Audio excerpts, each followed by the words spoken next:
Hello guys, कैसे हैं आप लोग? I hope you guys are doing absolutely fine. तो इस वीडियो में मैं आपको एफआर की प्रिपरेशन स्ट्रेटजी बताने वाला हूँ। एटलीस्ट वो स्ट्रेटजी जो मैंने अपने खुद के पेपर्स में अडॉप्ट की थी। तो एफआर का पेपर जो होता है उसमें आपको जैसे सबको पता है कि बहुत सारे इंडियस होते हैं। आपको बहुत सारे इंडियस होते हैं आपके एफआर के पेपर में। तो मैं आपको आज टॉप 10 इंडियस बताऊंगा जिनका वेटेज 85 टू 90 मार्क्स का है आउट ऑफ 120, नॉट 100। मतलब 120 नंबर में से 85 से 90 मार्क्स तक का पेपर में आपको इन्हीं इंडियसिस में से मिलेगा। ऑब्वियस सी बात है कि जो पास्ट ट्रेंड है मैं उसकी बेसिस पे बता रहा हूँ, ये उसके लिए नहीं कि फ्यूचर में भी ऐसा ही होने वाला है। जो होता है, जो होता आ रहा है, मैं आपको उसकी बेसिस पे बता रहा हूँ। तो क्वेश्चन नंबर जो 1 है वो आपका मेजरली 3 टॉपिक से बनता है। वो 3 टॉपिक है कंसोलिडेशन, बिजनेस कॉम्बिनेशन और फाइनेंशियल इंस्ट्रूमेंट। इन 3 टॉपिक से 95% ऑफ द केसेस में आपको क्वेश्चन नंबर 1 इन्हीं 3 टॉपिक में से आएगा। बहुत ही अनलकी सर्कमस्टांसेस होंगे किसी बच्चे के अटेम्प्ट में कि 2 चैप्टर और है जिनमें से वो क्वेश्चन नंबर 1 आ सकता है 20 नंबर का, जो कि है आपका या तो वो टॉपिक होगा शेड्यूल 3 या तो वो आपका टॉपिक होगा एनालिसिस ऑफ फाइनेंशियल स्टेटमेंट। वरना 95% ऑफ द केसेस में क्वेश्चन नंबर 1 जो आने वाला है या फिर आएगा या फिर आता आ रहा है अभी तक, वो इन्हीं 3 टॉपिक में से आ रहा है।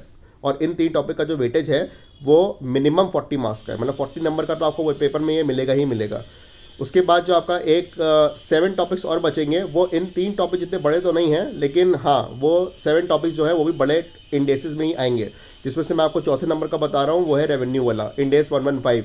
10 नंबर का तो मिनिमम इससे आना ही है, आएगा ही आएगा। 10 नंबर का तो मिनिमम हर पेपर में आता ही आता है, रेवेन्यू वाला इंडेस 115। तो अब आपका हो गया 50 नंबर। मतलब ये 4 टॉपिक्स से आपके 50 नंबर का पेपर आने वाला है आउट ऑफ 120। अब आपके बच्चे 6 टॉपिक्स। वो जो 6 टॉपिक्स हैं वो आपके हैं EPS, employ benefit, deferred tax, share based payment, और एक टॉपिक आपका है इम्पेयरमेंट और पीपी। तो मैं फिर से वो 6 टॉपिक आपको बता देता हूँ। Share based payment, EPS, employ benefit, deferred tax, impairment और पीपी। इन 6 टॉपिक से आपका मिनिमम जो आएगा वो 35 टू 40 मार्क्स का आएगा। मिनिमम आपको इतना मिलेगा ही मिलेगा। अगर आप लेस टू लेस 30 भी ले लो तब भी आपका 40 + 10 + 30 मिनिमम तो 80।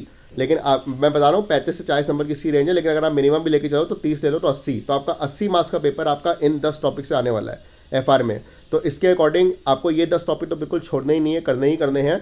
उसके बाद बहुत सारे छोटे छोटे इंडियसेस भी हैं, वो मैं उसकी वीडियो कभी किसी और दिन बनाऊंगा। लेकिन हाँ, एफआर की प्रिपरेशन में ये 10 आपके ए कैटेगरी, बल्कि एक या सुपर ए कैटेगरी के चैप्टर्स हैं जो आपको करने ही करने हैं।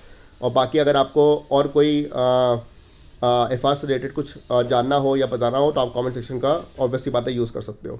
Thank you.